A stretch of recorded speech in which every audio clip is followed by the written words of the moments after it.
So why is there a need for humanitarian reform? It's not just that thinks there's a need for humanitarian reform. A lot of organizations recognize that there's been a lot wrong with the international response to humanitarian emergencies. We saw in Darfur, in Sudan, in 2004, that there were a number of sectors that were badly covered in the initial stages of the response. For example, water and sanitation. It wasn't clear at the beginning who would be in charge of that sector, who was involved, what resources were available for that sector. It's the other sectors, camp management for the internally displaced there. No agencies wanted to take responsibility for that in the early days. Protection, humanitarian protection, none of the agencies were willing to come forward, put staff on the ground and take the lead in developing strategies and organizing humanitarian protection in Darfur. Emergency shelter was another area. A few organizations said they were willing to chip in, but chipping in is not enough when you've got hundreds of thousands or millions of lives at stake. And it was clear that not just in the case of Darfur, but in different humanitarian emergencies, there were major gaps in the system of humanitarian response. You've got clear leads in certain sectors. For example, you've got the United Nations World Programme for Food, you've got the United Nations Food and Agriculture Organization, you've got UNICEF for children, but you've got the United Nations High Commissioner for Refugees. But from other sectors, it wasn't clear who was going to take the lead. There's no United Nations High Commissioner for Internally Displaced Persons. There's no water and sanitation program. So we had to do something about the system that had too many holes in it. Okay, so what did you do? Well, when we decided to commission an independent evaluation of humanitarian response capacity at the global level, find out what capacity really is out there, and take it from there. So we came out this independent evaluation, and this evaluation that looked not just at Darfur, but it looked at the response to the tsunami. It was looking at emergency operations in countries like Liberia and Somalia and the Congo and many countries. This evaluation showed that it was true that there were big gaps in certain sectors, and it put new ways of addressing some of those gaps. It also showed us that the whole system of partnership between UN organizations and non-UN humanitarian actors, the NGOs, the Red Cross, Red Crescent movement, the International Organization for Migration, all different actors, it wasn't working very well. Individual organizations were often doing a great job, but all partnership between these organizations was not good. They had become very good at using some of these NGOs as contractors or as implementing partners, as we sometimes call them. They was not always so good at seeing these organizations as strategic partners. And yet that's what they should be today, because in many of today's emergencies, these NGOs do the bulk of the work. It's interesting that in Darfur, in days of the response there were more staff from Médecins Sans Frontières than the entire United Nations system put together. More UNICEF staff in Darfur than all the United Nations agencies put together. And yet, at the time, the central decision-making body for the humanitarian operation was the UN country team, being in isolation. So the bulk of the work being done by the NGOs, the bulk of the planning, the advocacy, the leadership at government level was done by the UN. Something was wrong. We had to find a better way to work together with all our different partners. So this evaluation of humanitarian response capacity put forward a number of different proposals, ways of improving humanitarian response, and that's what eventually led to what we now call the humanitarian reform process. Putting its own house in order. But this is not just about the UN. In fact, this reform is anchored in the Interagency Standing Committee, the body that we have at the global level, which brings together UN organizations, NGOs, the Red Cross Red Crescent movement, IOM, the World Bank, different actors. It brings them all together in one central policy-making, decision-making body. It's called the Interagency Standing Committee. Reform is an ASC reform. It's not a UN reform program. The separate process of UN reform, which people know a lot about, it's often on the news. This is broader than a UN reform. It's about the way the whole, it's about the whole international system of response to humanitarian emergencies. What will be the differences after the reform is implemented? The reform has three main components. The first component is that of strengthening leadership in humanitarian emergencies. It's strengthening the humanitarian coordination system. In countries, in 25 countries around the world at this moment, we have UN humanitarian coordinators. In fact, they're not just UN, people who are employed by the UN, but they represent the broader international humanitarian community, and the humanitarian coordinators are responsible for overseeing and leading humanitarian operations in the 25 countries that they're posted in. We also have UN resident coordinators in many other countries, and many of these are disaster-prone countries. When we have new emergencies in these countries, earthquake, a hurricane, flooding, or even a new outbreak of conflict or violence in a particular country, when we have a new emergency, the resident coordinator is responsible for coordinating, for overseeing the coordination of the international response to that emergency. Okay. And so that's one component of the reform, is strengthening the leadership. Another component of the reform is improving the whole system of humanitarian financing. Different ways of doing this, and in many ways we're only just starting out on this process. But one mechanism that is often talked about is the Central Emergency Response Fund, or it goes by its acronym CERF. CERF is a fund that we now have at the global level. It's managed by UNOCHA, and the idea is that this fund will have a total of $500 million in it.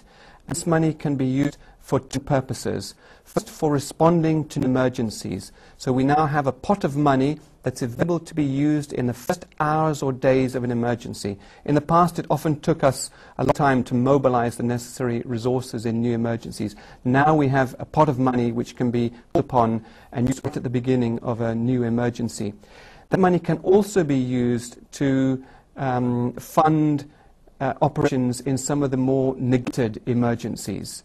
In the past, we've often complained that donors have put a lot of attention to some of the big emergencies where CNN, the BBC are all funding these emergencies. Others have been much more neglected. So this money can be used for the neglected emergencies and to start operations in new emergencies. That's the second component of the reform. And then the third component of the reform is about improved response at the sectoral level. And that's what has come to be known as the cluster approach. Okay, you talked there about sector and cluster. Are they the same thing? The question is often asked, is a sector the same as a cluster? When we talk about the approach, we're really talking about a partnership approach. We're trying to ensure that in sectors we respond not simply on the basis of individual agencies, but having more of a task force approach, or a partnership approach, a group approach, what we call the cluster approach. So for each sector, you have a group of organizations that works together to address needs in that particular area. That's what the cluster approach is all about. And it's about the capacity of these agencies to respond adequately in each of these sectors. I mentioned earlier that in the past, sectors such as water and sanitation, there was no clear lead agency at the global level. And at the country level, there was no clear lead agency. We're trying to ensure now that with newly designated global leads in all areas, those agencies are responding for building up the global capacities, for doing the necessary standard setting, for ensuring that you have clear policies for all these sectors, that you have adequate stockpiles and rosters of some employed in new emergencies. At the country level, we're also trying to ensure that by having designated agencies who are responsible for leading the response in each of these sectors in support of the government, that we'll have a much more predictable and efficient system of humanitarian response. And what will be the benefits of this cluster approach? I want to ensure a much more strategic response in emergencies. In the past, the response was often based on who gets there first. It was often simply a scramble for territory. And we saw a lot of competition, rivalry amongst agencies, and we also saw a lot of bring and duplication. And frankly, in the past, what we've often seen is very amateurish and ad hoc responses to emergencies.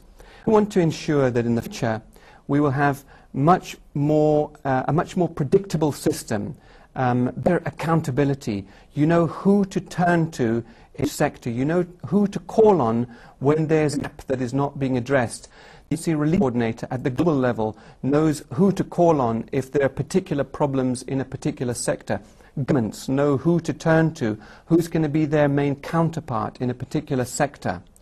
In the past, it was the case that hundreds of international organizations would arrive in a particular country, loads of different acronyms, you didn't know who was doing what, and even we ourselves don't know all these different organizations and these confusing acronyms. It's very difficult for governments to understand who these different organizations are. We're trying to make the lives of leaders, of governments, of the people there to help much easier by having a better structured humanitarian response. Now, the UN trying to get everyone else to dance to its tune. Is that how you see it? It's not about the UN sitting on top. This is about us working together with partners in a much more strategic way and working together as equal partners, recognizing the different strengths and weaknesses, the comparative advantages of the different organizations. It's often attached to the overall leadership, the interface with government, coordination, advocacy, monitoring, these kinds of roles, while our NGO partners or the Red Cross, Red Crescent movement, IOM, some of these other actors are often better placed to be providing the assistance itself, to be doing the direct implementation. There's a lot of capacity out there now, and often we find that NGOs are much better. They're often more cost-effective. They're often much better at getting out to the remote areas that are inaccessible. Often the UN has all kinds of security restrictions that are imposed on us by the system. NGOs are able to act much more quickly and efficiently. So we need to look at how we can better complement each other. In cases, the UN, under this new system of the cluster approach, the UN in many of these sectors will take the lead, will be the coordinator for these different sectors, but will work through a strong system of partnership. And as I say, working together as strategic partners, as equal partners, not somehow going back to what we had in the past, where we simply often used NGOs as our subcontractors. And what gets fit into all of this? This is about improving the way that we work with governments, improving the way that we work with affected populations, improving the way we work with national civil society, with local NGOs, with international NGOs. It's about improving the whole structure. There's now a lot of actors out there. This is not a question of a humanitarian emergency where you've got 10 or 12 different agencies involved. Often we're talking about hundreds of them. And our goal is always to remind governments of their own responsibilities towards their own people, to assist them in providing the necessary assistance where assistance is needed. In many cases they are not asking for our assistance, or we don't have access in many situations. But I have to wish between some of the conflict situations where we often work with governments, we're working with some of the non-government authorities in conflict situations, and speak with that and some of the natural disasters or disasters in general, where you might have a government which is in a very strong position to lead and coordinate the overall response, asking us really to fit into the system and support them, and they're in a strong position to lead the response. For example, in the Pakistan emergency response to the earthquake a couple of years ago, the Pakistani government had a lot of resources, and its own military was very much engaged and actively leading the humanitarian response, and we were there to assist them. In some other situations, if it's we're talking about Darfur or Eastern Congo or Liberia in the past, or Somalia, countries such as these, we have different kinds of relationship with governments. Often they have deputy, often they are not willing to lead the response. In cases they are the obstacle, going to thwart the humanitarian operation, and we have to look at ways to hold them accountable, to remind them of their responsibilities, and to complement them and assist them in whatever way possible. All of this is about finding a way to work with governments and with all our different partners. That this could just end up with bypassing governments completely? Governments have the primary responsibility for addressing the humanitarian needs of civilians affected by disasters on their own territory. We are not trying to substitute for governments. Governments have that responsibility, and where governments are asking for assistance, we need to support them in providing that assistance. The cluster approach is about us ensuring that we are better structured as an international humanitarian community so that we can provide better support to governments and to the other partners with whom we work. The cluster approach is already being used at the moment. We started using the cluster approach in the Congo, in Uganda, Liberia and Somalia. The first countries where we rolled out the new cluster approach. So we've also used the cluster approach in a number of new emergencies. For example, in the response to the earthquake in Pakistan, in Yogyakarta in Indonesia, in Philippines in response to a typhoon there. We've also used it in Mozambique and Madagascar, and recently in the Dominican Republic. I may have forgotten one or two, but we've used it in a number of new emergencies which have been caused by cyclones or earthquakes, other disasters. And has it worked? Yes. We recently had an independent evaluation of the first 2 years of the experience of using the cluster approach, and the evaluation has shown that there are a number of areas that we still need to provide more guidance on, where we need to develop the policy, where we need to make some improvements. But overall, this evaluation has shown that in all of the countries that were studied, the general feeling is that the cluster approach does add value, that the responses have been better in those countries, that there's been better attention to areas that were there in the past, that there's been better partnership between the UN and non-UN humanitarian actors. So overall, the verdict is that in the countries where we've used the cluster approach so far, we're seeing a lot of improvement. We have some detractors, but it's interesting that in this evaluation, of the 400 people who were interviewed in a survey, because many others were interviewed as well, hundreds more were interviewed in a more detailed way, but in a survey that was done, only 8% of those surveyed said that they did not think the cluster approach was the right way to go. Even if there were problems, they still felt that the cluster approach was better than what we had before. Are you going to try to address some of those issues? To address those issues, there are still a number of problems that we need to address. For example, the whole question of activation of the cluster approach. There's confusion about what does activation mean. What does activation mean? I think it's a flawed concept. In fact, at the global level, we have already activated the cluster approach. We had it at the global level. What we want to see now is that in all new emergencies, this new capacity will be used what's needed in order to avoid unnecessary gaps, in order to ensure proper accountability and better response. Country level, what we need to do is to ensure that in all the existing emergencies and in all emergencies in the future, that we formalize the arrangements that we have for response. We need to be clear about what are the main sectors for this particular operation and who is the lead for each of these sections. Sometimes that's called activation. I think a better term is formalization. We need to have some process for being clear about who is the lead in each of these different sectors. So we now have some new operational guidance on designating sector or cluster leads in new emergencies. But the operational guidance is not on activating the cluster approach, it's on how to designate these leads. Because we want to get to the point where it simply becomes the way we do business in all emergencies. We should not have to activate it or deactivate it. It should become simply the way we work. The cluster approach now completely activated at the global level? Yes.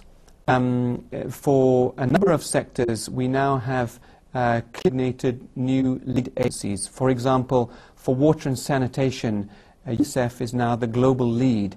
For emergency shelter in natural disasters, it's the Federation of Red Cross and Red Crescent Societies. For emergency shelter in conflict situations, it's the UN agency, UNHCR. So we have these new arrangements in a number of different sectors at the global level. There will be some changes in the future. So I don't want to say that it's fit for the next 100 years, but yes, we now have a new system which should not require so much further adjustment at the global level. These all cluster leaders, what responsibilities? The responsibilities are in three main areas. First of all, on the standard setting policy side, they're responsible for ensuring that all their partners are familiar with the international standards and agreed convention or international law relating to that particular sector. If there are any new policies relating to that sector, they're responsible for endorsing or developing these policies and for deciding them and ensuring that their partners are aware of these. The second area of responsibility is that of bringing up stockpiles, or at least having databases of what is available at the global or regional level, what can be called on in new emergencies. So stockpiles such as tents or blankets or food or other emergency supplies that may be needed, and also developing the necessary rosters of staff who can be deployed in emergencies. And the third category is that of providing operational support in emergencies. This may involve helping with resource mobilization, advocacy, emergency preparedness, other kinds of operational support in emergencies.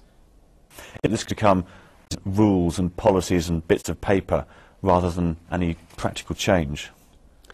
There's a risk that we get too bureaucratic in this process, and we have to try to not fall into that trap. The cluster approach was criticized early on for involving far too many meetings and too much paperwork. The cluster approach itself does not call for meetings. It calls for appropriate coordination, and it's the responsibility of clusters and of cluster partners to ensure that appropriate coordination arrangements are put in place. That does not mean having one meeting every week for every single sector in every town in every country, but place the appropriate mechanisms. And likewise with paperwork. In the UN we're producing paper. We produce far too much paper. It's not about producing lots of policies, it's about producing useful policies, concrete policies, practical policies, the right ones to help us work efficiently, effectively in emergencies. This is now activate at global level, but what's happening at the country level? At the country level, we will see a lot of flexibility in the way the response is organized. It depends on who has capacity on the ground in each particular country. Sometimes you've got organizations that have been there for many years, They know the local situation very well, and they're well placed to lead the response in that particular country.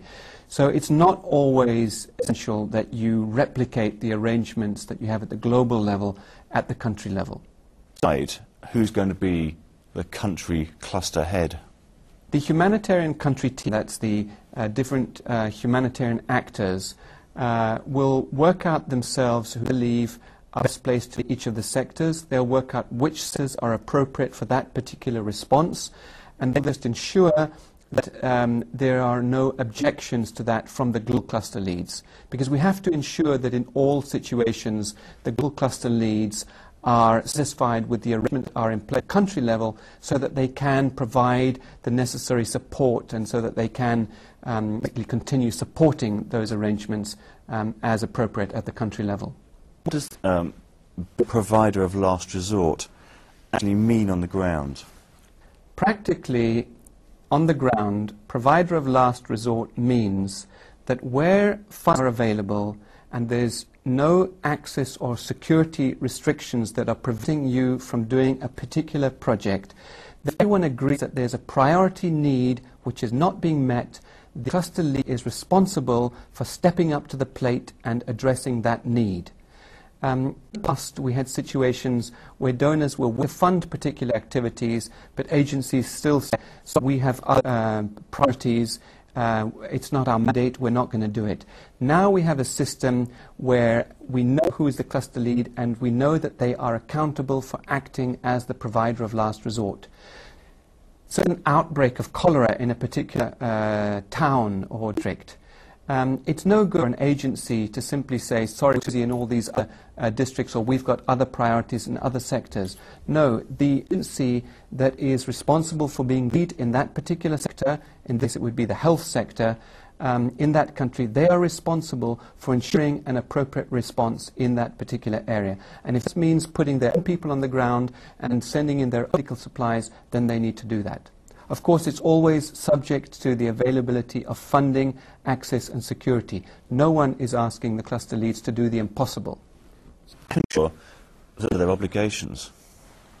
Well, this is all about accountability. For each of these cluster leads now, at the country level, we have a clear term of reference. It spells out what their responsibilities are. And one of their responsibilities is to act as the provider of last resort. They are accountable to the humanitarian coordinator in that particular country, and if the humanitarian coordinator feels that there's a problem, first of all, they can address that problem to the agency concerned at the country level. If that doesn't work, if you don't get the results that you need, you can address the global cluster lead for that particular sector, and if it doesn't work, you can talk to the emergency relief coordinator. But we have a better system now to enable that kind of dialogue, because we have we will date more clearly in each countries. They have clear terms of reference, and you know who is accountable and who they are accountable to. Well, how effective has this new approach been? We've seen a lot more attention to some of the gap areas. In the Congo, only 3 years ago, water and sanitation was identified as one of the big gap areas. That year, all the different agencies together appealed for only $1 million out of $180 million. They appealed for $1 million for water and sanitation. 2 years later, they're appealing for more than $100 million for that particular sector, out of a total which is not very different from the total that they had previously. So what we're seeing is a much more balanced response in the Congo. We're the same in northern Uganda. In the past, we had a humanitarian operation there, but it was stronger when it came to dealing with health, nutrition, kind of issues. It was very weak when it came to humanitarian protection or camp coordination and camp management. Since we had the clear approach in Uganda, we've seen agencies devoting many more resources to address those gap areas that had been identified as gap areas in the past. So we saw UNHCR building up its capacity and taking on far greater responsibilities in Uganda than it had done in the past. These are responsibilities for camp coordination, protection for the internally displaced. Likewise, in Congo, we saw UNICEF taking on the lead role for water and sanitation. And I could give you many other similar examples of where we've seen much better attention to areas. Reforms already, do you think the response will be perfect in the future? It's not to be perfect. We're still going to have problems in the future. We're going to get the funding that we require for all humanitarian operations in every country. It may be built to build up the kinds of capacities that we would like to see, but at least we have a better structure in place now, and we know who to turn to if there's a problem. In the past, in a sector such as we had the World Food Programme. That didn't mean that every hungry mouth in this world was fed. It did mean that was a problem, you could turn to the head of the World Food Programme and say, why is it that more is not being done in this country? And see now for all sectors, know who to turn to for each of the different sectors. Just a question of that. Is it going to be the case that in perhaps years' time we'll have moved on to something else and clusters will be forgotten? We'll have to make further changes later on. We know that there are some issues that we've not fully addressed. Working with the military in some of these big peacekeeping operations, we still need to do further thing about how we work in those kinds of situations. Relief and development, the interface between the two, how can we avoid some of the gaps that we've seen in the past in that area. I think we're making progress now through the early recovery cluster, which is helping to give much more focus to that area. But again, these kinds of things are going to need a lot more attention in the future. But overall, with this reform process, I think there's no turning back. No one wants to go back to what we had in the past. In the past, responses were far too unpredictable, ad hoc, unreliable, and we now have a structure which everyone agrees allows us to respond in a much more predictable and effective way. How quickly can all of this be rolled out? There's a lot of controversy about how quickly or how slow to go in introducing this reform. On the one hand, we want to make sure that we have the guidance in all areas and that staff are properly familiar with the cluster approach and trained before we introduce it everywhere. On the other hand, we want to get on with this.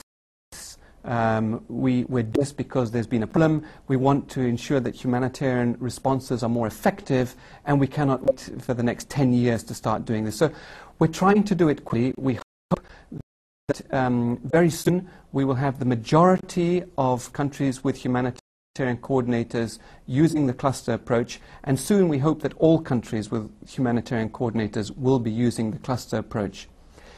We've been appealing for funds for capacity building of the global clusters. We had an appeal in 2006 and another appeal in 2007. We're not going to have any more specific appeals for the global capacity building effort, but that doesn't mean that the global capacity building will not continue. It simply means that the global cluster leads will have to build those activities into their ongoing programs. They'll need to apply for funds through their normal fundraising mechanism. So we're talking now about mainstreaming the cluster approach in the work of all the different agencies. And I think that the cluster approach has been a success so far. A huge success. It's much better than what we had before. We should never lose sight of what it looked like only a few years ago. Humanitarian response now is big business.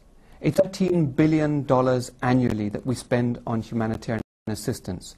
And it's no longer acceptable that we simply arrive in each new emergency and have a scramble for territory, and we divvy up the pie. We decide who's what, see on the basis of who gets there first, who has the loudest voice, who is willing to stake their own territory and put up their flag fastest. That's not the way we should organize response. It needs to be based on real expertise in that particular area and proper accountability. In the past, we looked at humanitarian response as some kind of charity work. No one should hold us accountable.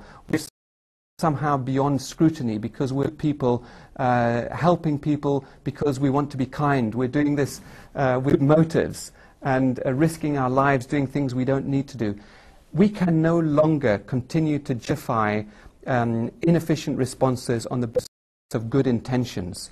We have to ensure that this work that we do, that we all believe in, that we know needs to be done, is done in an efficient way, and that there's proper systems of accountability, that we build up the necessary capacities and have proper expertise in the different sectors, and we have to professionalize the work that we do.